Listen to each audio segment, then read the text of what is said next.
বিশ্ব সংবাদে আপনাকে স্বাগত। শুরুতেই জানাবো হাতে পাওয়া সর্বশেষ আন্তর্জাতিক সংবাদের শিরোনাম, পরে বিস্তারিত।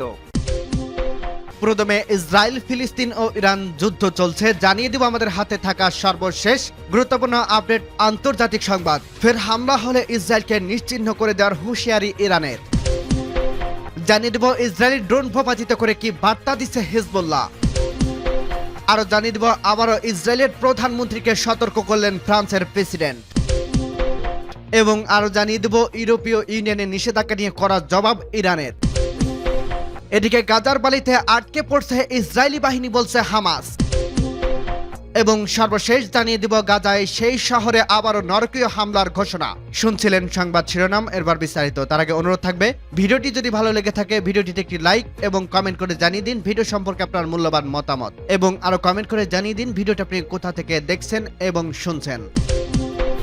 ফের হামলা হলে ইসরায়েলকে নিশ্চিহ্ন করে দেওয়ার হুঁশিয়ারি ইরানের। ইরানি ভূখণ্ডের ওপর আবারও কোনো হামলা হলে ইসরায়েলের ভূখণ্ড নিশ্চিহ্ন করে দেওয়ার হুঁশিয়ারি দিয়েছে ইরানের প্রেসিডেন্ট ইব্রাহিম রাইসি। মঙ্গলবার পাকিস্তানের সফরে দ্বিতীয় দিনে পাঞ্জাব বিশ্ববিদ্যালয়ের একটি অনুষ্ঠানে এমন হুঁশিয়ারি উচ্চারণ করেন তিনি। রাইসি বলেন, যদি ইসরায়েল আবারও ইরানের উপর হামলা করে তাহলে ইসরায়েল আর বসে থাকবে না। ইরানি প্রেসিডেন্ট ইসরায়েলকে হুমকি দিয়ে বলেন, যদি ইসরায়েলে আরেকবার ভুল করে এবং ইরানের পবিত্র সার্বভৌমত্বকে লঙ্ঘন করে তাহলে পরিস্থিতি ভিন্ন দিকে হবে। গত 1 এপ্রিল সিরিয়ার দামেস্কে ইরানের কনসুলেটে হামলা চালায় ইসরায়েল। এর জেরে প্রতিশোধমূলক পদক্ষেপ হিসেবে 13 এপ্রিল রাতে ইসরায়েলের ভূখণ্ডে 3 শতাধিক ড্রোন ও ক্ষেপণাস্ত্র নিক্ষেপ করছে ইরান। ইরানের নজরবিহীন হামলার পাল্টা জবাব দিতে ইরানি ভূখণ্ডের ছোট হামলা চালায় ইহুদিবাদী ইসরায়েল। দেশটির ইস্পাহানে পারমাণু স্থাপনার রাডার ব্যবস্থাকে লক্ষ্য করে ওই হামলা চালায় ইসরায়েলি বাহিনী। তবে উত্তেজনা থামিয়ে দিতে ইরান বিষয়টি চেপে যায়। এছাড়া ইসরায়েলে আনুষ্ঠানিকভাবে হামলার দায় স্বীকার করেনি। পরবর্তীতে ইসরায়েলের একটি সূত্র জানায়, তারা ইরানের আরো বড় ধরনের হামলা চালানোর পরিকল্পনা করছিল, কিন্তু পরিস্থিতি অন্যদিকে মোড় নিতে পারে এমন ভয় থেকে সিদ্ধান্ত বদলায় ইসরায়েলি কর্তৃপক্ষ। সূত্র CNN। ইসরায়েলি ড্রোন ভূপাতিত করে কি বার্তা দিচ্ছে হিজবুল্লাহ। লেবাননের সশস্ত্র গোষ্ঠী হিজবুল্লাহ দেশটির আকাশসীমা লঙ্ঘনকারী দখলদার ইসরায়েলে 5টি ড্রোন ভূপাতিত করছে। ফিলিস্তিন প্রতিরোধ আন্দোলনের বিষয়ে হানি আল দানি নামে একজন বিশেষজ্ঞ স্থানীয় টেলিভিশনে দেওয়া এক সাক্ষাৎকারে এর তথ্য জানায়।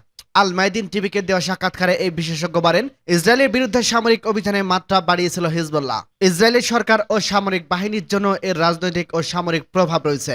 এর মধ্য দিয়ে ইসরায়েলকে গুরুত্বপূর্ণ একটি বার্তা দিল হিজবুল্লাহ। হানি আল দারি বলেন, সামরিক এসব পদক্ষেপের মাধ্যমে ইসরায়েলের সামরিক বাহিনীর বিরুদ্ধে সুবিধাজনক অবস্থানে রয়েছে হিজবুল্লাহ। ইসরায়েলের অব্যাহত হামলার মুখে হিজবুল্লাহ নিজেদের সামরিক সক্ষমতা বাড়ানোর চেষ্টা করছে বলে মনে করেন তিনি। রাজনৈতিক বিশ্লেষকদের মতে বিদ্যমান এই পরিস্থিতির মাধ্যমে এটা বোঝা যাচ্ছে যে ড্রোন সহ আকাশযান শনাক্তের উন্নত ব্যবস্থা রয়েছে হিজবুল্লাহর হাতে, আর এতে হিজবুল্লাহ যোদ্ধারা প্রতিপক্ষের আকাশযান সহজে শনাক্ত করতে পারছে। হানি আল দানির মতে আকাশপথে ইসরায়েলি নিজেদের যতটা শক্তিশালী মনে করে থাকে, হিজবুল্লাহ এই সামরিক সক্ষমতা বৃদ্ধির কারণে তা কিছুটা হলেও বাধার মুখে পড়বে। এতে হিজবুল্লাহ নেতা ও যোদ্ধাদের সম্পর্কে তথ্য সংগ্রহের ইসরায়েলি ব্যবস্থা বিকল হয়ে পড়ে। ফিলিস্তিন প্রতিরোধ আন্দোলনের বিষয় বিশেষজ্ঞ হানি আল দানি মনে করেন, হিজবুল্লাহর এমন অগ্রগতি ইসরায়েলকে অনেক কিছু করার ব্যাপারে নিরুৎসাহিত করছে। একই সঙ্গে এসব বিষয় হিজবুল্লাহ এবং তার সমর্থকদের মনোবল বাড়িয়েছে। গত বছরের 7 অক্টোবর থেকে গাজায় আগ্রাসন শুরু করে ইসরায়েল। এরপর থেকে ইসরায়েলি লেবানন সীমান্তে উত্তেজনা ব্যাপকভাবে বেড়েছে এবং ইসরায়েলি সেনাবাহিনী ও ইরান সমর্থিত হিজবুল্লাহর মধ্যে প্রায় প্রতিদিনই আন্তঃসীমান্ত গুলি বিনিময় হয়েছে। সাম্প্রতিক সময়ে ইসরায়েল ইরান উত্তেজনা সর্বকালের সর্বোচ্চ উচ্চ পর্যায়ে পৌঁছেছে এবং এর মধ্যেই লেবাননের শিয়া আল সশস্ত্র সীমান্তের উপর ইসরায়েলের সামরিক লক্ষ্যবস্তুতে আক্রমণ জোরদার করছে। বার্তা সংস্থা AFPর তথ্য অনুযায়ী গত বছরের 7 অক্টোবর থেকে হিজবুল্লাহ এবং ইসরায়েলের এই লড়াইয়ে এখন পর্যন্ত লেবাননের কমপক্ষে 376 জন নিহত হয়েছে। নিহতদের বেশিরভাগ হিজবুল্লাহর যোদ্ধা। এছাড়া নিহতদের মধ্যে 17 জন বেসামরিক নাগরিকও রয়েছে। আবারও ইসরায়েলের প্রধানমন্ত্রীকে সতর্ক করলেন ফ্রান্সের প্রেসিডেন্ট। ফ্রান্সের প্রেসিডেন্ট ইমানুয়েল ম্যাক্রো আবারও ইসরায়েলের প্রধানমন্ত্রী বেঞ্জামিন নেতানিয়াহুকে দক্ষিণ গাজার শহর রাফায় হামলা থেকে বিরত থাকতে বলছেন। তিনি সতর্ক করে বলেন, রাফায় যে কোনো সামরিক আক্রমণ চলমান খারাপ অবস্থার দিকে আরো শোচনীয় হবে। সোমবার 22 এপ্রিল টেলিফোনে এই দুই নেতার কথা হয়। পরে ফরাসি প্রজাতন্ত্রের রাষ্ট্রপতির সরকারি বাসভবন এলিসির প্রসাদের এক বিবৃতিতে বরাতে আনাদোলু এজেন্সি এ খবর জানায়। প্রতিবেদনে বলা হয়, গত 13 এপ্রিল ইসরায়েলের মাটিতে ইরানের নজরবিহীন হামলার নিন্দা করছে ম্যাক্রো। এ ধরনের সামরিক হস্তক্ষেপের বিপরীতে ইসরায়েলের সঙ্গে থাকার অঙ্গীকার পূর্ণ ব্যক্ত করেন তিনি।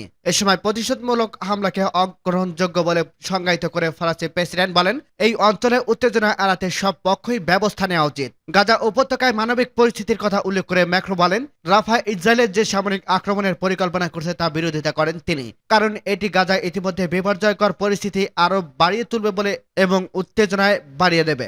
গত বছরের 7 অক্টোবরে ফিলিস্তিনের গোষ্ঠী হামাস ইসরায়েলের অভ্যন্তরে হামলা করে। এতে 1200 এর বেশি নিহত হয়। হামাস যোদ্ধারা ধরে নিয়ে যায় কয়েকশো ইসরায়েলিকে। এরপর থেকে ইসরায়েল গাজা উপত্যকায় নৃশংস আক্রমণ শুরু করে। সর্বাত্মক সামরিক অভিযান তেল আবিব কোনো মানবিক নিয়ম মানছে না। নির্বিচারে নারী ও শিশু সহ বেসামরিক ফিলিস্তিন নিহত হচ্ছে। এ পর্যন্ত 34,000-এর বেশি ফিলিস্তিনি নিহত হয়েছে। আহত হয়েছে 77,000-এরও অধিক, যাদের বেশিরভাগই নারী ও শিশু। বস্তুত ফিলিস্তিনিরা রাফা সহ আশেপাশের কয়েকটি শহরে আশ্রয় নিয়েছে। এখন সেখান থেকে শরণার্থীদের সরিয়ে হামলার প্রস্তুতি নিচ্ছে ইসরায়েল। তারা বলছে, সাধারণ মানুষের আশ্রয় স্থলে আড়ালে হামাস যোদ্ধারা রাফায় সংঘবদ্ধ হয়েছে, যা ইসরায়েলের নিরাপত্তার জন্য হুমকি স্বরূপ। এদিকে আন্তর্জাতিক বিচার আদালতে ইসরায়েলে গণহত্যার দায়ে অভিযুক্ত জানুয়ারিতে একটি অন্তর্বর্তীকালীন তেল আবিবকে গণহত্যামূলক কর্মকাণ্ড বন্ধ করতে এবং গাজায় বেসামরিক নাগরিকদের মানবিক সহায়তা প্রদানের নিশ্চয়তা দেওয়ার ব্যবস্থা নেওয়ার নির্দেশ দেওয়া হয়। এই পরিস্থিতিতে রাফায় হামলা না করতে বিভিন্ন দেশ এবং সংস্থা ইসরায়েলকে অনুরোধ করছে। এর আগে ইসরায়েলের সামরিক অভিযানের জন্য রাফা থেকে জোরপূর্বক গাজাবাসীকে স্থানান্তর যুদ্ধাপরাধের শামিল বলে মন্তব্য করেছিলেন ফ্রান্সের প্রেসিডেন্ট ইমানুয়েল ম্যাক্রো। এছাড়া ফিলিস্তিনে অবরুদ্ধ গাজা উপত্যকা হামলা চালালে ইসরায়েলের বিশ্ব থেকে আরো বিচ্ছিন্ন হয়ে পড়বে বলে সতর্ক করেন মার্কিন পররাষ্ট্রমন্ত্রী অ্যান্টনি ব্লিংকেন। 22 মার্চ ইসরায়েলের প্রধানমন্ত্রী বেঞ্জামিন নেতানিয়াহুকে সতর্ক করেন তিনি, কিন্তু এসব সতর্কতার পরও ইসরায়েলে তার অবস্থান অনড়। ইউরোপীয় ইউনিয়নের নিষেধাজ্ঞা নিয়ে করা জবাব ইরানের বিরুদ্ধে নিষেধাজ্ঞা সম্প্রসারণের ঘোষণা দিয়েছে ইউরোপীয় ইউনিয়ন। এ নিয়ে তীব্র প্রতিক্রিয়া জানিয়েছে দেশটি। ইরানের রাষ্ট্রীয় সংবাদ সংস্থা ইরানের খবরে এ বিষয়ে জানা গেছে। মঙ্গলবার 23 এপ্রিল সামাজিক যোগাযোগ মাধ্যমে এক্সে দেওয়া এক বিবৃতিতে ইরানের পররাষ্ট্রমন্ত্রী হুসাইন আব্দুল্লাহিয়ান বলেন, ইরানের বিরুদ্ধে আরো বেআইনি নিষেধাজ্ঞার প্রয়োগের ইউরোপীয় ইউনিয়ন সিদ্ধান্ত নিচ্ছে। বিষয়টি খুব দুঃখজনক। তিনি আত্মপক্ষ সমর্থন করে বলেন, ইরান ইসরায়েলে আগ্রাসনের মুখে আত্মরক্ষার অধিকার প্রয়োগ করছে, তাই ইসরায়েলকে সন্তুষ্ট করতে যুক্তরাষ্ট্রের পরামর্শ অনুসারে করা ইউরোপিয়ান উচিত হবে না। ইরানের পররাষ্ট্রমন্ত্রী আরো বলেন, ইসরায়েলে বিভিন্ন যুদ্ধ অপরাধ, ক্ষেপণাস্ত্র হামলা এবং দুর্ভিক্ষের মাধ্যমে ফিলিস্তিনিদের বিরুদ্ধে গণহত্যা চালাচ্ছে। এই বিষয়ে ইউরোপীয় ইউনিয়ন প্রতিক্রিয়া ফাঁকা আওয়াজ ছাড়া আর কিছুই নয়। 1 এপ্রিল সিরিয়ার ইরান কনসুলেটে হামলা চালায় ইসরায়েল। এর জবাবে 14 এপ্রিল ইসরায়েলকে লক্ষ্য করে 3 শতাধিক ড্রোন ও ক্ষেপণাস্ত্র ছোড়ে তেহরান। এই ক্ষেপণাস্ত্র এবং ড্রোন 99% ঠেকিয়ে দেওয়ার দাবি করছে ইসরায়েলি বাহিনী। এর কয়েকদিন বাদে শুক্রবার ভোররাতে ইরানের ইস্পাহান শহরে ক্ষেপণাস্ত্র হামলা চালায় ইসরায়েল। এরই মধ্যে ইরানের সামরিক শক্তি লাগাম টানতে চলমান নিষেধাজ্ঞা আরো সম্প্রসারণের সিদ্ধান্ত নেয় ইউরোপীয় ইউনিয়ন। শীঘ্রই এ কার্যক্রম শুরুর অঙ্গীকার করা হয়। গাজার বালিতে আটকে পড়ছে ইসরায়েলি বাহিনী, বলছে হামাস। গাজাভিত্তিক ফিলিস্তিন প্রতিরোধ আন্দোলনে হামাস সামরিক শাখায় কাশমান ব্রিগেডের মুখপাত্র আবু ওয়াদা এক বিবৃতিতে বলেন, 200 দিন ধরে গাজায় হামলায় চালিয়ে মৃত্যু আর ধ্বংস সারা শত্রুরা আর কিছুই হাসিল করতে পারেনি। তিনি আর বলেন, ইসরায়েল এখনো তার ভাবমূর্তি পুনরুদ্ধার আরো পূর্ণ প্রতিষ্ঠার চেষ্টা চালিয়ে যাচ্ছে। গাজার যুদ্ধের 200 দিন উপলক্ষে আজ মঙ্গলবার টেলিভিশনে প্রচারিত এক বিবৃতিতে তিনি এ মন্তব্য করেন। আবু ওবায়দা ইসরায়েল প্রসঙ্গে বলেন, শত্রু গাজার বাড়িতে আটকে গেছে। লজ্জা আর পরাজয় ছাড়া তারা আর কিছুই অর্জন করতে পারেনি। 200 দিন চলছে আর গাজায় আমাদের প্রতিরোধ ফিলিস্তিনের পর্বতের মতো অটল রয়েছে। তিনি বলেন, আমাদের ভূমিতে যতক্ষণ দখলদার আগ্রাসন থাকবে, আমাদের আঘাত আর প্রতিরোধ আমরা অবশ্যই অব্যাহত রাখবে। দখলদার বাহিনী বিশ্বকে বোঝাতে যাচ্ছে যে তারা সকল প্রতিরোধ গ্রুপকে নির্মূল করতে। এটা একটি ভয়ঙ্কর মিথ্যা। লেবাননে মঙ্গলবার ইসরায়েলি হামলায় ইরান সমর্থিত এক যোদ্ধা নিহত হয়েছে। গাড়িতে করে যাওয়ার সময় তিনি এই হামলার শিকার হন। গত 7 অক্টোবর ইসরায়েল হামাসের নজরবিহীন হামলার মধ্য দিয়ে গাজা যুদ্ধের সূত্রপাত হওয়ার পর থেকে হিজবুল্লাহ ও ইসরায়েলি সেনাবাহিনীদের মধ্যে প্রায় প্রতিদিনই আন্তঃসীমান্ত গুলি বিনিময় হতে দেখা যায়।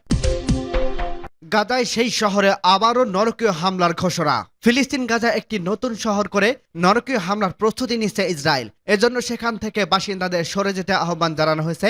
4 মাস আগে এই শহরটিকে ভয়ঙ্কর হামলা চালিয়ে অসংখ্য বেসামরিক ফিলিস্তিনি হত্যা করছে ইসরায়েল, সন্ধান মেলে কোনো কবরে। মঙ্গলবার 23 এপ্রিল দেশটির সামরিক বাহিনী আইডিএফ এর বরাতে দ্য টাইমস অফ ইসরায়েল জানানো হয়। প্রতিবেদনে বলা হয়, উত্তর গাজায় বেইত লাহিয়া কিছু অংশের বাসিন্দাদের অন্যান্য এলাকায় সরে যাওয়ার জন্য আহ্বান জানিয়েছে ইসরায়েলি সামরিক বাহিনী। এসব এলাকায় নতুন করে সর্বাত্মক অভিযান শুরু করা হবে। হবে। আইডিএফ এর আরবি ভাষার মুখপাত্র লেফটেন্যান্ট কর্নেল আবিচার আদ্রই ঘোষণার পাশাপাশি বেত লাহিয়ার যে এলাকাগুলো থেকে বাসিন্দাদের সরিয়ে নেওয়ার দরকার তার একটি তালিকা প্রকাশ করছে।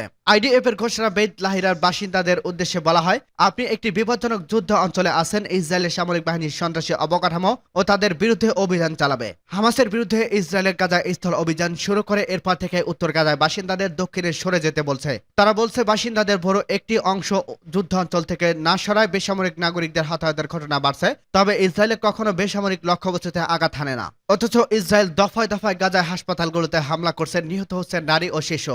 এই বেত লাহিয়ার 4 মাস আগে ইসরায়েলি বাহিনী অভিযান চালায়। তারা সেখান থেকে চলে গেছে। একটি গণকবরের 20টি মৃতদেহ পাওয়া যায়। আবর্জনা এবং বালু দিয়ে মরদেহগুলো ঢাকা ছিল।